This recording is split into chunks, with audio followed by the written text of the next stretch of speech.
Hi guys, నా స్టైల్లో దమ్ బిర్యానీ సింపుల్గా ఎలా చేయాలో చూపిస్తాను. నేనైతే ఊరెళ్ళాను, అప్పుడు మా అత్త చెయ్యమంది. ఇంకా నలుగురు ఉంటేనే కదా మంచిగా తింటాము, ఇద్దరికి ఏం చేసుకుంటారని అత్త మేము వచ్చినప్పుడే చేయమంటుంది. ఇంకా నేను అప్పుడైతే చేశాను. నేను సమ్మర్లో నేను నేర్చుకున్నాము. కరోనా టైంలో బాగా ఎక్స్పెరిమెంట్ చేసి సక్సెస్ఫుల్గా నేర్చుకున్నాము. పొడి పొడిగా మంచిగా వస్తుంది. 1 kg చికెన్ అయితే తీసుకున్నాను. 1 kg చికెన్కి 3 to 4 టేబుల్ స్పూన్ అయితే మనమైతే కారం తీసుకోవాలి. కొంచెం స్పైసీ తగ్గట్టే తీసుకోండి. నేనైతే స్పైసీ ఎక్కువ తింటాము, ఇంక అందుకే ఎక్కువ తీసుకున్నాను. ఇంకా రాక్ సాల్ట్, గట్టి పెరుగు తీసుకోండి, అప్పుడైతేనే టేస్ట్ మంచిగా వస్తుంది. ఇంకా బిర్యానీ దినుసులు, చెక్క, లవంగం, పట్ట, బిర్యానీ ఆకు, ఇంకా కొత్తిమీర, కొంచెం పసుపు, అల్లం వెల్లిగడ్డ పేస్ట్ కొంచెం ఎక్కువ వేసుకున్నాను. అండ్ ఒక 2 నిమ్మకాయలు అయితే స్క్వీజ్ చేసుకుని వేసుకున్నాను. నిమ్మకాయలు ఉంటేనే పుల్ల పుల్లగా బిర్యానీ టేస్ట్ వస్తుంది. నిమ్మకాయలు లేనిది టేస్ట్ ఉండదు, మీరు మర్చిపోమాకండి. మెయిన్ నిమ్మకాయలే. ఇంకా ఇంట్లో చేసిన గరం మసాలా అయితే వేసాను. 1 టేబుల్ స్పూన్ అయితే వేసి బాగా కలుపుకున్నాను. 2 hours ఫ్రిడ్జ్లో పెట్టుకొని డీప్ ఫ్రిడ్జ్లో కానీ నార్మల్ ఫ్రిడ్జ్ కానీ సూపర్గా వస్తుంది బిర్యానీ అయితే. ముక్క కూడా మెత్తగా మగ్గిద్ది.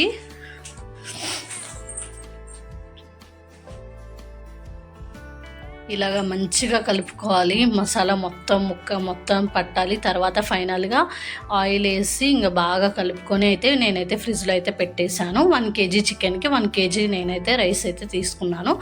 రైస్ ఉడికించుకోవడానికి ఒక దర్శటి గిన్నెలో వాటర్ పోసుకొని కొత్తిమీర, బిర్యానీ దినుసులు, సాల్ట్, ఆయిల్ అయితే మెయిన్గా మర్చిపోమాకండి. అండ్ సాల్ట్ కూడా వాటర్ అయితే ఉప్పగా ఉండాలి టేస్ట్ చేస్తే, ఇంకా అలా ఉంటే చాలు. ఇంకా 1 kg రైస్ అయితే తీసుకొని ఒక 1 hour ముందే నానబెట్టుకున్నాను. అప్పుడైతే త్వరగా ఉడికిద్ది మనకైతే. ఇంకా బిర్యానీ గిన్నె అయితే తీసుకున్నాం. ఇంకా ఊళ్ళల్లో ఉంటాయి కదా, కామన్ కదా, బిర్యానీ గిన్నెలు అయితే తీసుకొని ఫ్రైడ్ ఆనియన్స్ అయితే ఇప్పుడే వేయించుకున్నాము.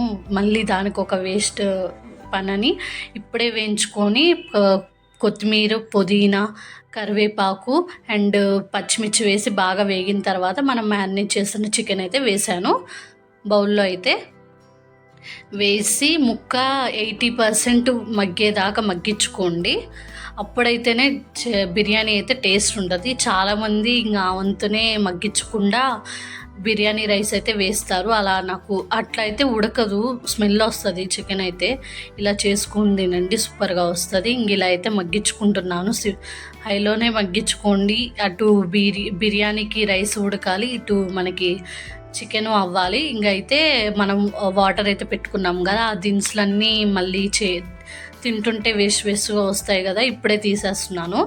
ఇంకా వాటర్ అయితే మరిగిపోయాయి కదా, వాటర్లో అయితే ఇంకా బియ్యం అయితే వేస్తున్నాను. బాస్మతి రైస్ అయితే ఇదైతే 80% అయితే ఉడకాలి. 80% ఉడికితే చాలు. రైస్ అయితే చూసుకొని దగ్గరుండి చేసుకోండి. బిర్యానీ అయితే పర్ఫెక్ట్గా వస్తుంది.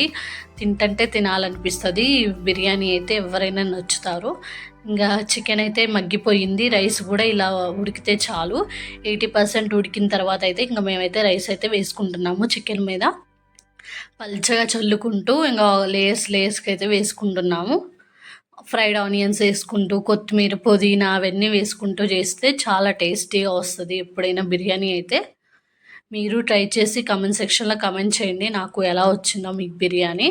అండ్ కొంచెం నెయ్యిలో కలర్ కాదు, ఇది పసుపు నీళ్ళు అయితే వేసాము. నెయ్యిలో వేస్తే కొంచెం మంచిగా రైస్కి అబ్జర్వ్ చేసుకుంటుంది కదా. అండ్ ఫైనల్గా కొంచెం నార్మల్ నెయ్యి కూడా వేసి కొత్తిమీర, పుదీనా అండ్ జీడిపప్పు అవి అయితే వేసాము. ఇంకా ఫైనల్గా ఫ్రైడ్ ఆనియన్స్. ఇంక అంతే, బిర్యానీ అయితే పర్ఫెక్ట్గా రెడీ అయిపోయింది. ఇలా వేసిన తర్వాత ఒక 20 minutes, ఒక 10 minutes హైలో మగ్గించుకోండి, ఒక 10 minutes మీడియం ఫ్లేమ్లో మగ్గించుకోండి. ఇంక అంతే, బిర్యానీ అయితే రెడీ అయిపోతుంది. పర్ఫెక్ట్గా వస్తుంది పొడి పొళ్ళాడుతూ. మీరు ట్రై చేసి కమెంట్ సెక్షన్లో కమెంట్ చేయండి. ఇంక అంతే, బాయ్ బాయ్. ఈ వీడియో మీకు నచ్చినట్లయితే please like, share and subscribe.